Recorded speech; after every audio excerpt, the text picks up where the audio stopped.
Yeah.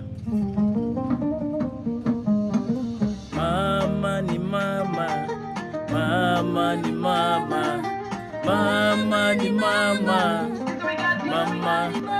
Wanasemaka kulia mama ni kumona, membe zenu sina mama, alikufa toka mwaka jana, miaka ya nyuma. Hata Biblia inasema heshimu baba na mama yako, ili miaka yako ipate kuongezeka. Unapopata kumbuka simsahau mama,